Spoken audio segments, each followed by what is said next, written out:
Buenas tardes. La conferencia que vamos a tener lugar hoy en la tertulia de farmacia del Ateneo de Cádiz, Juan Bautista Chapeguizado, la hemos denominado Ignaz Semmelweis, 1818-1865, y el lavado de manos en el Hospicio General de Viena en 1847.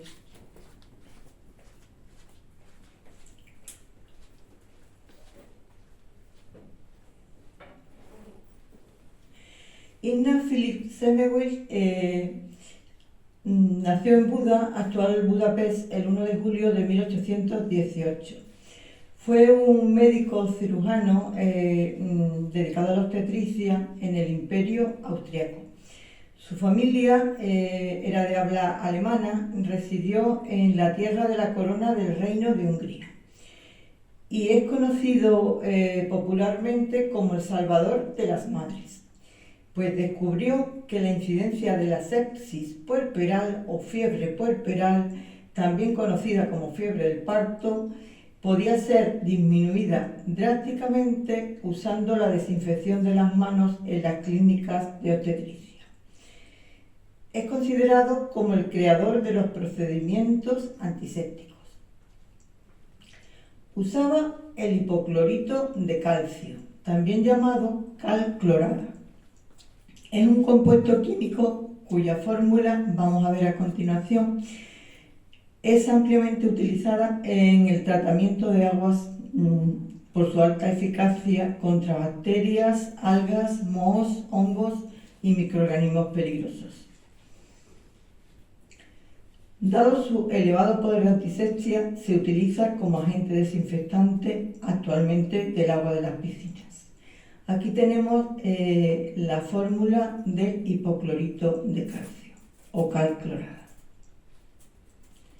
La fiebre puerperal a mediados del siglo XIX tenía un desenlace casi fatal siempre, provocando la muerte hasta el 35% de las parturientas.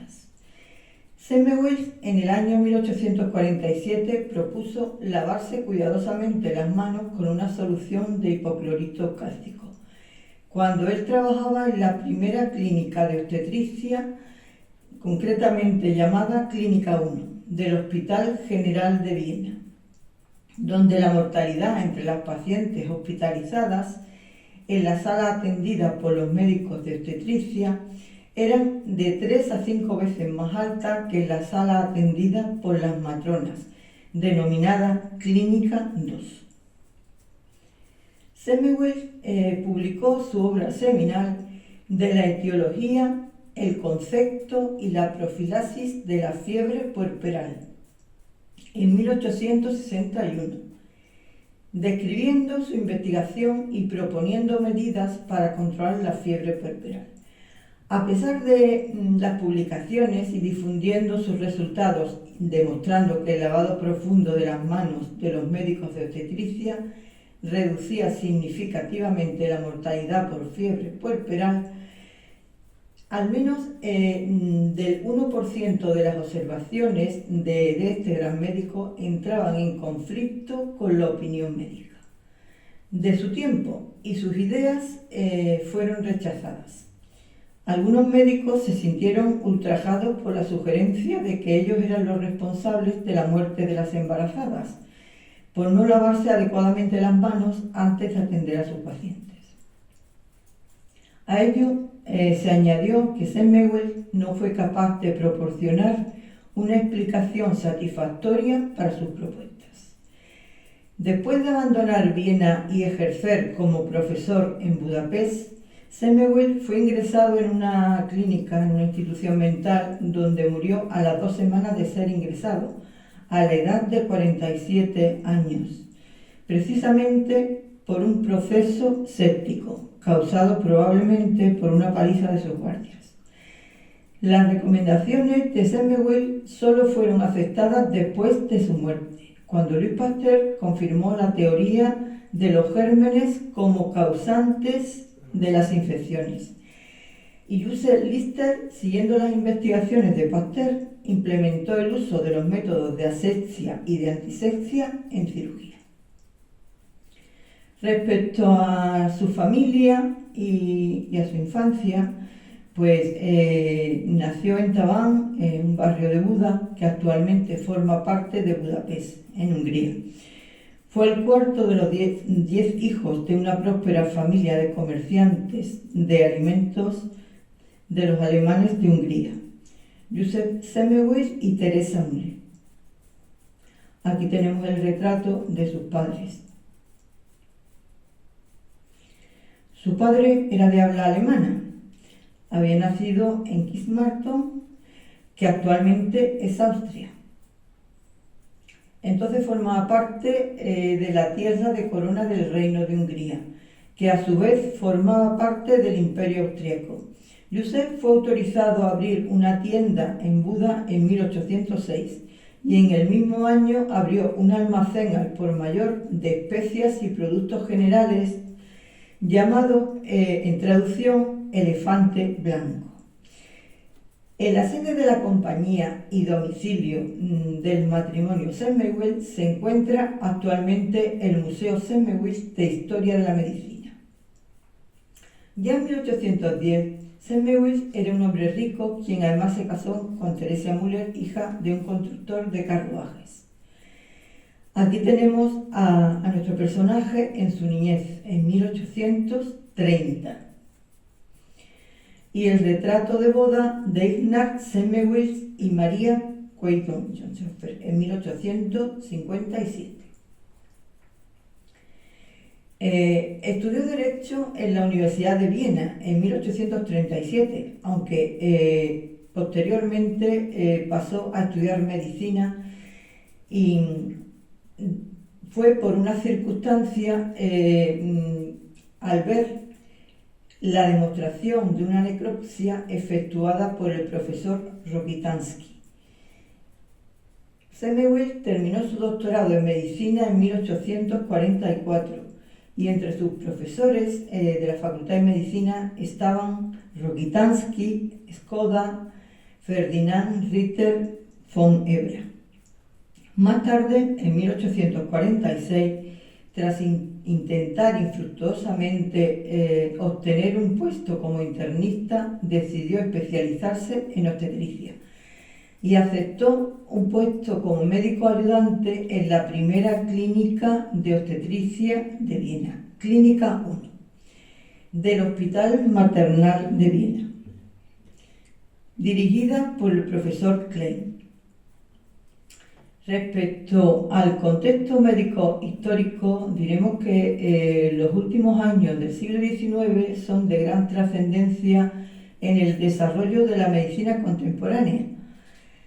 Y además de Skoda, Rokitansky y Hebra, despunta la figura de Rudolf Virchow, quien comenzó a desarrollar las disciplinas de higiene y medicina social, que fueron los orígenes de la medicina actual de salud pública, también conocida como medicina preventiva. Wilson postula la teoría de omnia cellula ex cellula, o sea, toda célula proviene de otra célula. Y con esto explica que los organismos vivos son estructuras formadas por células. En 1848, Cloverna descubre la primera enzima lipasa pancreática.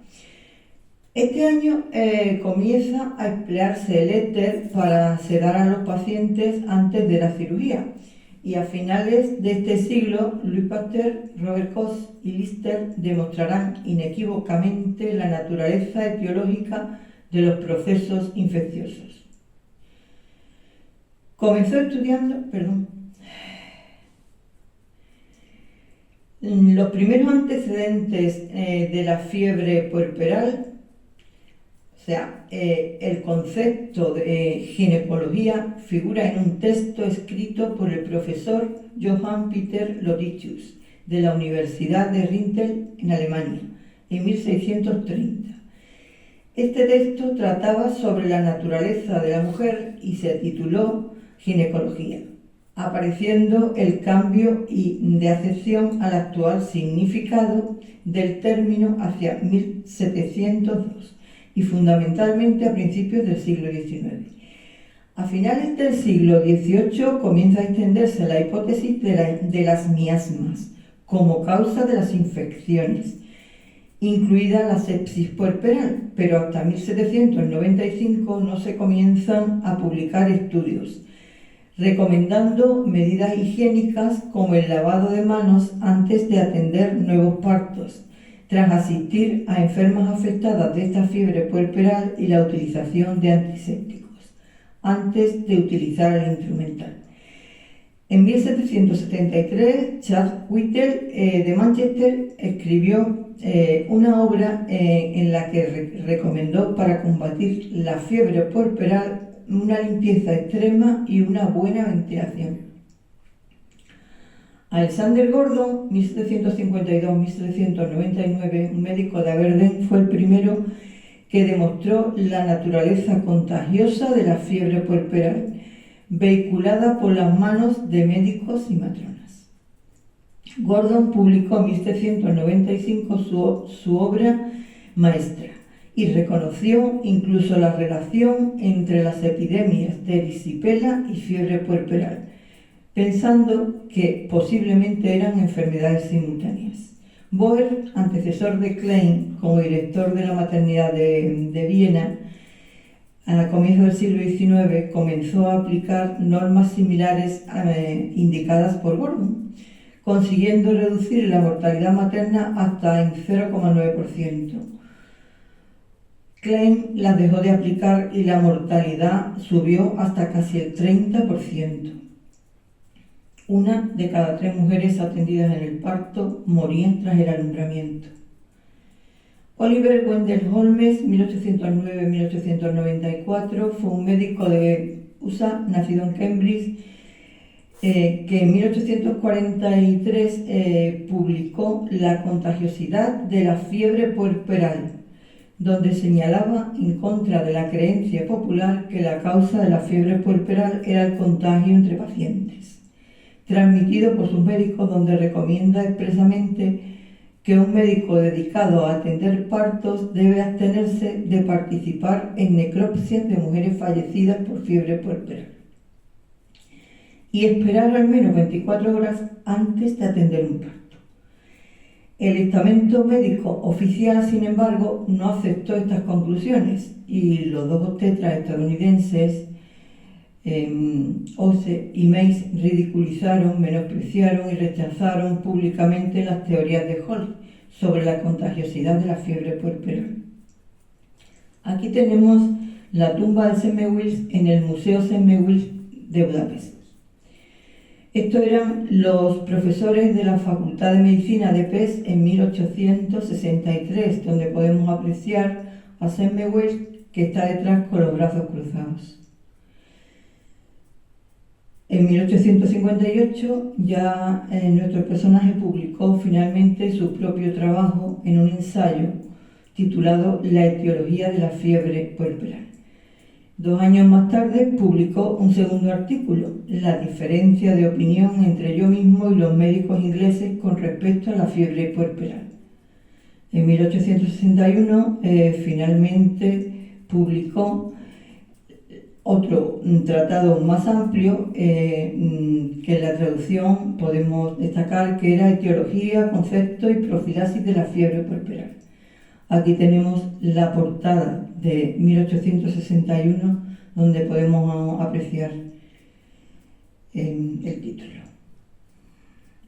En esta obra Semmelweis se quejaba de la lenta adopción de sus ideas, ya que en la mayoría de clases de medicina continúan las clases sobre fiebre puerperal epidémica, con referencias contra mis teorías, decía Semmelweis.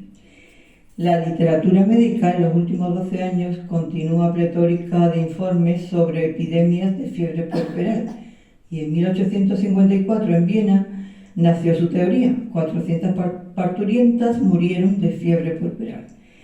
En los textos de medicina sus enseñanzas eran ignoradas o atacadas, y la Facultad de Medicina de Wurzburgo concedió un premio a una monografía escrita en 1859 en la que mis teorías eran rechazadas. Son palabras textuales de Semmelweis. Aquí tenemos una carta abierta de Semmelweis a todos los profesores de obstetricia de 1862. Debido a toda esta serie de problemas, pues a comienzos de 1861 sufrió problemas nerviosos, una depresión severa que además le llevó a fallos en su memoria.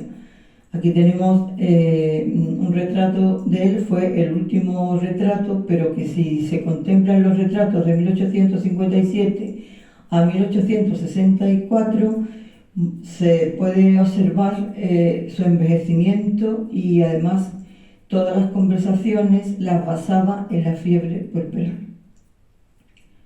Aquí tenemos una estatua de Semmelweis enfrente del Hospital Szent Rókusz de Budapest, en la obra de Alajos Stroll. Otros legados, además de la fiebre puerperal de Semmelweis, podemos citar como pionero de la antisepsia, y que la Universidad Semmelweis, dedicada a la medicina y ciencias de la salud en Budapest, capital de Hungría, lleva su nombre. También su museo, el Museo de Historia de la Medicina de Budapest, era la antigua residencia de sus padres. El Semmelweis Klinik es un hospital para mujeres situado en Viena, la capital de Austria. En 2008, Semmelweis fue seleccionado como motivo de una moneda conmemorativa en Austria. La Universidad de Medicina Semmelweis en Budapest es una de las instituciones educativas más prestigiosas en la actualidad en el campo de la medicina y de la salud. Aquí la tenemos, aquí también. Es además la más antigua de Hungría. Se fundó en 1769 y tiene más de 10.000 estudiantes matriculados, de los cuales 2.000 son estudiantes internacionales. La emperatriz de Austria, María Teresa, sustentó la universidad con su mecenazgo hace más de 250 años. La universidad debe su nombre a Semmelweis, científico que descubrió que si los médicos se lavaban las manos antes de asistir al parto, la probabilidad de muerte de la madre descendía drásticamente. El nombre con el que se ha generalizado esta enfermedad de las parturientas era fiebre puerperal. Después del húngaro, la universidad empezó a impartir cursos en alemán y más tarde se añadieron programas en inglés. La universidad cuenta en la actualidad con varias facultades, como la de medicina, la de odontología, la de farmacia y la de ciencias de la salud. Asimismo, la universidad cuenta con distintos edificios y campus esparcidos por toda la ciudad. Estudiar en Semmelweis está llena de retos que hay que saber afrontar, pero os digo que de verdad merece la pena. Esta es la opinión de todos sus estudiantes y de todos sus profesores en la actualidad. Y como resumen de nuestro personaje, diremos que es el creador de todos los procedimientos antisépticos, salvador de las madres, descubridor de que la incidencia de la sepsis o fiebre del parto podía ser disminuida drásticamente simplemente con el lavado de manos, lavado y desinfección de manos en las clínicas de obstetricia, que era habitual en los hospitales a mediados del siglo XIX. En el año 1847, él propuso el lavatorio de manos con la solución de hipoclorito de cálcico, cuando trabajaba en Clínica 1 del Hospital General de Viena, donde la mortalidad, curiosamente, era mayor en la Clínica 1, que era atendida por los médicos de obstetricia, y era bastante más alta que la de las matronas en la Clínica 2. Ya se ha generalizado este proceso Semmelweis, el lavado de manos, pues ya se ha generalizado en todos los hospitales y se hace frotando vigorosamente las manos, enjabonadas, con el propósito de eliminar la suciedad y la flora transitoria y residente, evitando así transmisión de microorganismos de persona a persona. En las manos de una persona pues encontramos también microorganismos que se encuentran habitualmente en la piel de la mayoría de las personas y se usan productos antisépticos haciendo honor a Semmelweis. Estas medidas son fundamentales para el control de las enfermedades y obtenemos logros para la salud mundial. Ninguna de ellas es tan sencilla como la ejecución de lavar tempranamente las manos como medida preventiva. Bueno, pues recordar que hay que lavar tanto el dorso como la palma. La importancia radica en la facilidad con que se transmiten los microorganismos, eliminándose simplemente por los medios mecánicos de lavado de manos. Su propósito era eliminar físicamente esa suciedad y su acción es mecánica, eliminando la flora habitual de las manos que podía convertirse en flora maligna. El lavado de manos en hospitales pues se empieza haciendo higiénico, luego antiséptico y luego también lavado de manos quirúrgico. Dependiendo qué tipo de lavado de manos, pues usaremos un antiséptico u otro. Los microorganismos más comunes que hoy día tenemos, pues uno de ellos puede ser el Clostridium difficile, y las manos del personal sanitario, aunque no se vea en la sociedad, pues son ellos los que dan ejemplo de esta técnica de asepsia y antisepsia. Hay que tener mucho cuidado porque pudiera ser que los microorganismos pues vinieran esporulados. Antes de la realización de procedimientos que requerían una técnica aséptica, como la inserción de catéteres intravasculares, urinarios, intubaciones, exposición de sangre o fluidos, pues evidentemente hay que empezar por el lavado de manos antiséptico. Bueno, y aquí vemos unos ejemplos de la actualidad, donde también en la foto de abajo pues vemos cómo se escobillan las uñas. Y recordar de que no se deben usar uñas artificiales ni extensiones de uñas cuando se tenga contacto directo con pacientes, que hay que cambiar de guantes durante la asistencia a un mismo paciente si se pasa de una zona corporal contaminada a otra limpia o al medio ambiente.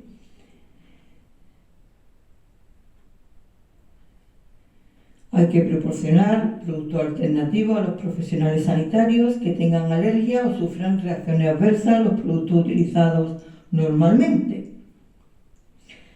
Y ya terminamos como generalizamos enseñando a los niños con el lavado de las manos, enseñándoles la importancia de que pues, podemos tener microorganismos en las manos aunque no los veamos. Nada más, muchísimas gracias. Hasta aquí llega la conferencia en la tertulia de farmacia del día de hoy.